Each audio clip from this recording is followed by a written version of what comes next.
സങ്കീർത്തന ധ്യാനത്തിലേക്ക് ദൈവ തിരുമനസ്സിൻ്റെ നാമത്തിൽ കടുത്തൊരു നാമത്തിൽ സ്വാഗതം. ദൈവജനമേ, വചനം കേൾക്കുവാനായും വചനം ഉൾക്കൊണ്ടുകൊണ്ട് ധ്യാനിക്കുവാനും ഒരുമിച്ച് കൂടിയിരിക്കുന്ന ഈ അവസരത്തിൽ നമ്മുടെ സ്വർഗീയ പിതാവിൻ്റെ മഹത്വത്തെ ആരാധിക്കുകയും നമ്മെ ഈ നിമിഷവും ജീവിപ്പിക്കുന്ന അവിടുത്തെ അനന്തമായ കരുണയ്ക്കും ദയയ്ക്കും അവിടുന്ന് നൽകിയ ദിവ്യമായ ഉദ്ദേശം പിന്തുടരുവാനുമുള്ള അവസരത്തിനും ഹൃദയപൂർവ്വം നന്ദി പറയുകയും ചെയ്യാം.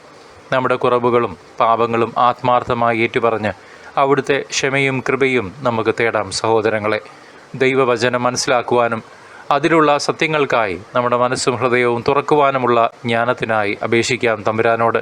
നമ്മുടെ ഓരോ വാക്കിലും പ്രവൃത്തിയിലും ചിന്തയിലും ദൈവത്തെ മഹത്വപ്പെടുത്തുന്ന ജീവിതം നമുക്ക് നയിക്കാം. അവിടുന്ന് നമ്മെ ഏൽപ്പിച്ച ദൗത്യം പരിശുദ്ധമായി പൂർണ്ണമായി നിറവേറ്റുവാനുമുള്ള കൃപയ്ക്കായി പ്രാർത്ഥിക്കാം. ലോകമെമ്പാടുമുള്ള പലവിധമായ ആവശ്യത്തിലിരിക്കുന്നവർക്കായി ദൈവത്തിൻ്റെ സ്നേഹവും സമാധാനവും പരിപാലനയും യഥാസമയത്തെത്തുവാൻ നമുക്ക് പ്രാർത്ഥിക്കാം. കർത്താവേ, ഞങ്ങളുടെ ഈ യാചനകൾ ദയാപൂർവം ശ്രവിച്ച് ഉത്തരമരുളണമേ. ആമേൻ. പരിശുദ്ധാത്മാവേ, എഴുന്നള്ളി വരണമേ. കർത്താവേ, ഇതാ ഞങ്ങൾ അവിടുത്തെ വചനത്തിനായി ദാഹിക്കുന്നു, ഞങ്ങളിൽ വന്നു നിറയണമേ. 81 സങ്കീർത്തനം, ഉത്സവഗാനം. നമ്മുടെ ശക്തി കേന്ദ്രമായ ദൈവത്തെ ഉച്ചത്തിൽ പാടി പുകഴ്ത്തുവീൻ. യാക്കോബിൻ്റെ ദൈവത്തിന് ആനന്ദത്തോടെ ആർപ്പ് വിളിക്കുവീൻ. തപ്പുകൊട്ടിയും കിന്നരവും വീണയും ഇമ്പമായി മീട്ടിയും ഗാനമുതിർക്കുവീൻ. അമാവാസിയിലും നമ്മുടെ ഉത്സവദിനമായ പൗർണമിയിലും കാഹളമൂതുവീൻ. എന്തെന്നാൽ അത് ഇസ്രായേലിലെ ചട്ടവും യാക്കോബിൻ്റെ ദൈവം നൽകിയ പ്രമാണവുമാണ്. ഈജിപ്തിലേക്ക് തിരിച്ചപ്പോൾ ജോസഫിനും അവിടുന്ന് ഈ നിയമം നൽകി. അപരിചിതമായ ഒരു ശബ്ദം ഞാൻ കേൾക്കുന്നു. ഞാൻ നിന്റെ തോളിൽ നിന്ന് ഭാരം ഇറക്കി വെച്ചു, നിന്റെ കൈകളെ കുട്ടയിൽ നിന്ന് വിടുവിച്ചു. കഷ്ടകാലത്ത് നീ വിളിച്ചപേക്ഷിച്ചു, ഞാൻ നിന്നെ മോചിപ്പിച്ചു. അദൃശ്യനായി ഇടിമുഴക്കത്തിലൂടെ നിനക്ക് ഉത്തരമരുളി. മെരീബ ജലാശയത്തിനരികെ വെച്ച് ഞാൻ നിന്നെ പരീക്ഷിച്ചു.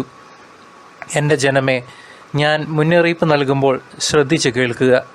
ഇസ്രായേലെ, നീ എൻ്റെ വാക്ക് കേട്ടിരുന്നെങ്കിൽ. നിങ്ങളുടെ ഇടയിൽ അന്യദൈവമുണ്ടാകരുത്, ഒരന്യദൈവത്തെയും നീ വണങ്ങരുത്.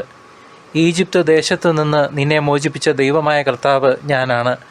നീ വായ തുറക്കുക, ഞാൻ നിനക്ക് ഭക്ഷിക്കാൻ നൽകാം. എന്നാൽ എൻ്റെ ജനം എൻ്റെ വാക്ക് കേട്ടില്ല, ഇസ്രായേൽ എന്നെ കൂട്ടാക്കിയില്ല. അതിനാൽ അവർ തന്നിഷ്ടപ്രകാരം നടക്കാൻ ഞാൻ അവരെ അവരുടെ ഹൃദയകാഠിന്യത്തിന് വിട്ടുകൊടുത്തു.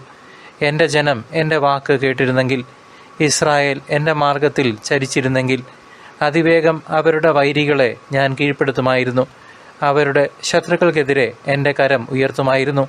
കർത്താവിനെ വെറുക്കുന്നവർ അവിടുത്തെ അടുക്കൽ വീഴുമായിരുന്നു.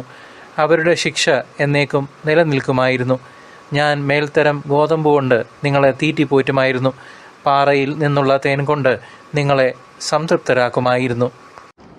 പ്രിയ ദൈവജനമേ, ദൈവകൃപയിൽ ഇന്നേ ദിവസം ഒന്നിച്ചു കൂടിയ നമുക്ക് സങ്കീർത്തനം 81 അധ്യായത്തെക്കുറിച്ച് ധ്യാനിക്കാം. ഇത് ആസാഫിൻ്റെ മറ്റൊരു സങ്കീർത്തന ഭാഗമാണ്. ഇസ്രായേൽ ജനതയെ ഓർമ്മപ്പെടുത്തുന്നതും ദൈവത്തിൻ്റെ ശക്തിയും വിടുതലും ആഘോഷിക്കുന്നതുമായ ഒരു വിളി ഇതിലുണ്ട്. 1 വാക്യത്തിൽ നാം വായിക്കുന്നു, നമ്മുടെ ശക്തിയായ ദൈവത്തിന് സന്തോഷത്തോടെ ആർപ്പിടുവീൻ, യാക്കോബിൻ്റെ ദൈവത്തിന് ആഹ്ലാദത്തോടെ ഘോഷിക്കുവീൻ. ഇത് നമ്മുടെ വിശ്വാസ ജീവിതത്തിൻ്റെ അടിസ്ഥാനം ഓർമ്മിപ്പിക്കുന്ന വാക്യങ്ങളാണ്. തപ്പിൻ്റെയും വീണയുടെയും സംഗീതത്തിൽ ദൈവത്തെ സ്തുതിക്കാൻ സങ്കീർത്തകൻ നമ്മോട് ആഹ്വാനം ചെയ്യുന്നു. അവിടെ നമുക്കായി ഈജിപ്തിൽ നിന്ന് മോചനം നേടിത്തന്നു, നമ്മുടെ ചുമടുകൾ ഇറക്കി വെച്ചു, കഷ്ടകാലത്ത് നമ്മെ രക്ഷിച്ചു. ഈ വചനങ്ങൾ സഹോദരങ്ങളെ നമ്മുടെ ജീവിതത്തിലെ ദൈവത്തിൻ്റെ ഇടപെടലുകളെ ഓർമ്മിപ്പിക്കുന്നു. ഓരോ ആഘോഷവും ദൈവത്തിൻ്റെ വിശ്വസ്തതയ്ക്കുള്ള സാക്ഷ്യമായിരിക്കണം, അവിടുത്തെ മഹത്വപ്പെടുത്താനുള്ള അവസരങ്ങളായിരിക്കണം. ഈ സങ്കീർത്തന ഭാഗം നാം തുടർന്ന് വായിക്കുമ്പോൾ കർത്താവ് തൻ്റെ ജനത്തോട് നേരിട്ട് സംസാരിക്കുന്നത് നമുക്ക് കാണുവാൻ സാധിക്കും. മേരിബായിലെ വെള്ളത്തിനടുത്ത് വെച്ച് തൻ്റെ ജനത്തെ പരീക്ഷിച്ചതിനെക്കുറിച്ച് അവിടുന്ന് പറയുന്നു, എൻ്റെ ജനമേ, ശ്രദ്ധിച്ച് കേൾക്കുക, ഞാൻ നിങ്ങൾക്ക് മുന്നറിയിപ്പ് നൽകുന്നു. ഇസ്രായേലെ, നീ എൻ്റെ വാക്ക് കേട്ടിരുന്നെങ്കിൽ അന്യദേവന്മാരെ ആരാധിക്കരുതെന്നും ഈജിപ്തിൽ നിന്ന് അവരെ വിമോചിപ്പിച്ച ദൈവം താനാണെന്നും അവിടുന്ന് ഓർമ്മിപ്പിക്കുന്നു. നിന്റെ വായ് വിശാലമായി തുറക്കുക, ഞാൻ അത് നിറയ്ക്കും എന്ന് അവിടുന്ന് വാഗ്ദാനം ചെയ്യുന്നു 10 വാക്യത്തിൽ. എന്നാൽ ഇസ്രായേൽ ദൈവത്തെ കൂട്ടാക്കിയില്ല. അവരുടെ ഇഷ്ടപ്രകാരം നടക്കാൻ അവിടുന്ന് അവരെ വിട്ടുകൊടുത്തു. ഇത് ദൈവത്തിൻ്റെ സ്നേഹവും അതേസമയം അനുസരണക്കേടുണ്ടാകുമ്പോൾ ഉണ്ടാകുന്ന ദുഃഖവും സൂചിപ്പിക്കുന്നു. ദൈവത്തിൻ്റെ വാക്ക് കേൾക്കാൻ ഇസ്രായേൽ വിസമ്മതിച്ചതാണ് അവർ അനുഭവിച്ച കഷ്ടപ്പാടുകൾക്ക് പ്രധാന കാരണം. സഹോദരങ്ങളെ, നമുക്ക് ഈ നിമിഷം നമ്മുടെ അനുദിന ജീവിതത്തിലേക്ക് ഒന്ന് തിരിഞ്ഞു നോക്കാം. ഇപ്പോഴുള്ള നമ്മുടെ അവസ്ഥയിലേക്ക് ഒന്ന് നോക്കാം. ഒരു കണ്ണാടിയിലെന്ന പോലെ ഞാനും എൻ്റെ ദൈവവുമായിട്ടുള്ള ബന്ധം എവിടെയാണ് നിൽക്കുന്നത്? എൻ്റെ വേദനകൾ, എൻ്റെ പരാധീനതകൾ, എൻ്റെ പാപാവസ്ഥ കാരണമാണെങ്കിൽ തിരിച്ചറിയാം, തിരുത്താം, ഇന്ന് തന്നെ മടങ്ങി വരാം നമ്മുടെ അപ്പൻ്റെ അടുത്തേക്ക്. അനുസരിച്ചെങ്കിൽ ഇസ്രായേൽ ജനതയ്ക്ക് ലഭിക്കാമായിരുന്ന അനുഗ്രഹങ്ങളെക്കുറിച്ച് ദൈവം പറയുന്നു.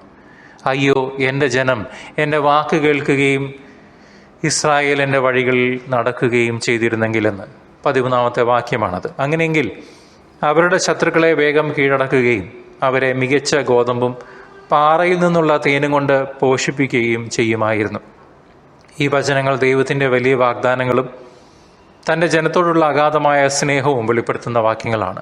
അവിടുന്ന് നമുക്ക് ഏറ്റവും മികച്ചത് നൽകാൻ ആഗ്രഹിക്കുന്ന അപ്പനാണ്. മക്കൾ അപ്പം ചോദിച്ചാൽ നിങ്ങൾ കല്ല് കൊടുക്കുമോ? മീൻ ചോദിച്ചാൽ നിങ്ങൾ പാമ്പിനെ കൊടുക്കുമോ എന്ന് ചോദിച്ച ആ സ്നേഹമുള്ള ദൈവം.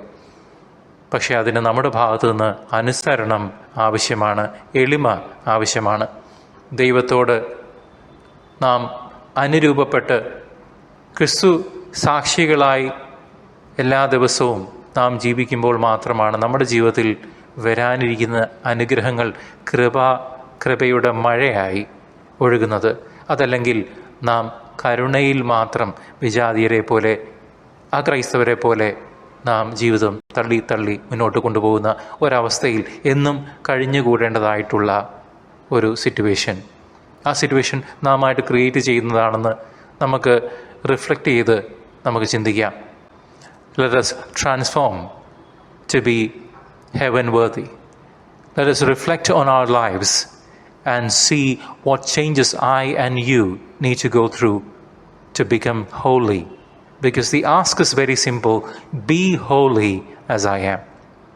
സഹോദരങ്ങളെ, സങ്കീർത്തനം 81-ാം അധ്യായം പുതിയ നിയമത്തിൽ പൂർണ്ണത കണ്ടെത്തുന്നത് നമ്മുടെ കർത്താവായ യേശുവിലാണ്. നിന്റെ വായ് വിശാലമായി തുറക്കുക, ഞാനത് നിറയ്ക്കുമെന്ന് കർത്താവ് പറഞ്ഞപ്പോൾ അത് നമ്മുടെ ആത്മാവിൻ്റെ ആഴമായ വിശപ്പ് യേശു ക്രിസ്തുവിലൂടെ നിറവേറ്റുന്ന ഒരു വാഗ്ദാനമാണ്.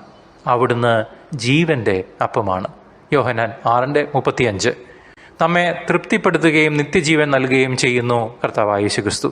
പഴയ നിയമത്തിൽ അന്യ ദൈവങ്ങളെ ആരാധിക്കരുതെന്ന് കൽപ്പിച്ചപ്പോൾ യേശു ക്രിസ്തു മാത്രമാണ് വഴിയും സത്യവും ജീവനുമെന്ന്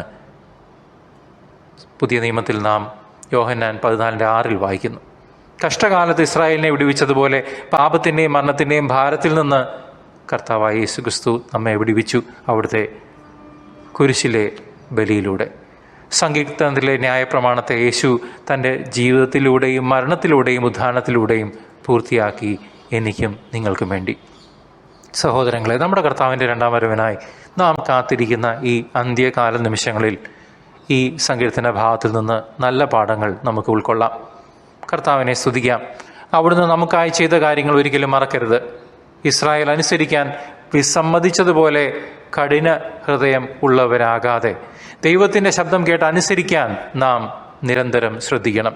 നമ്മുടെ ജീവിതത്തിലെ അന്യ ദൈവങ്ങളെ, അതായത് ദൈവത്തേക്കാൾ കൂടുതൽ നമ്മൾ സ്നേഹിക്കുന്ന എന്തിനേയും പാടെ ഒഴിവാക്കണം. വ്യക്തികളായിക്കോട്ടെ, സ്ഥാനമാനങ്ങളായിക്കോട്ടെ, സമ്പത്തായിക്കോട്ടെ, അതെല്ലാം ഒഴിവാക്കിയേ മതിയാവും. പാപത്തെക്കുറിച്ച് നാം നിരാശപ്പെടേണ്ടതില്ല. യഥാർത്ഥമായ പശ്ചാത്താപം, ആഴത്തിലുള്ള ആത്മപരിശോധന, കർത്താവിലേക്ക് തിരിച്ചു പോകാനുള്ള ആഗ്രഹം എന്നിവയാണ് വേണ്ടത്. അവിടുന്ന് കരുണയും സ്നേഹവുമുള്ള ദൈവമാണ്. നാം അവിടുത്തെ സന്നിധിയിലേക്ക് മടങ്ങുമ്പോൾ അവിടുന്ന് നമ്മെ തീർച്ചയായും സ്വീകരിക്കും. ധൂർത്തപുത്രൻ്റെ ഉപമ അത് നമ്മെ ഓർമ്മിപ്പിക്കുന്നു. അതുകൊണ്ട് പ്രിയ ദൈവജനമേ, കർത്താവിൻ്റെ വരവിനായി തയ്യാറെടുക്കാൻ നമുക്ക് ഓരോ ദിവസവും ആത്മാർത്ഥമായി പരിശ്രമിക്കാം. പാപത്തിൽ നിന്നകന്ന് കർത്താവിൻ്റെ വഴിയിൽ സഞ്ചരിച്ച് കർത്താവ് യേശുവിൽ പൂർണ്ണമായി വിശ്വസിച്ച് കർത്താവിൻ്റെ കരുണയിൽ ആശ്രയിച്ച് നമുക്ക് ജീവിക്കാം. കാഹളം മുഴങ്ങുമ്പോൾ നമ്മൾ ഹൃദയവിശുദ്ധിയിൽ ആത്മാവിൻ്റെ ഉണർവോടെ ഉണർന്നിരിക്കുകയാണെന്ന് കർത്താവായ യേശു കാണട്ടെ, നമ്മുടെ അപ്പൻ കാണട്ടെ. ഈ ലോകത്തിലെ കാര്യങ്ങൾ ഈ ലോകത്തിലെ ഡിസ്ട്രാക്ഷൻസ് നമ്മുടെ ഹൃദയങ്ങളെ ഭാരപ്പെടുത്താതിരിക്കട്ടെ. പകരം നമ്മുടെ ശ്രദ്ധ മുഴുവൻ കർത്താവിൽ കേന്ദ്രീകരിക്കണം. പൂർണ്ണമായ ഒരുക്കത്തോടെ കർത്താവിൻ്റെ വരവിനെ സ്വീകരിക്കാൻ നമുക്ക് നന്നായി ഒരുങ്ങാം. കാരുണ്യവാനും സ്നേഹവാനുമായ ദൈവമേ, ഞങ്ങളുടെ കർത്താവായ യേശുക്രിസ്തുവിൻ്റെ അനുശാസനങ്ങളിലൂടെയും അങ്ങ് ഞങ്ങൾക്ക് നൽകിയ ആശ്വാസത്തിനും ശക്തിക്കും ഞങ്ങൾ നന്ദി പറയുന്നു. വെറുതെ ഇരുന്നാൽ മതി, അങ്ങ് ഞങ്ങൾക്ക് വേണ്ടി യുദ്ധം ചെയ്യും എന്ന അവിടുത്തെ ഉറപ്പ് ഞങ്ങളുടെ ഹൃദയങ്ങളിൽ നിറയട്ടെ.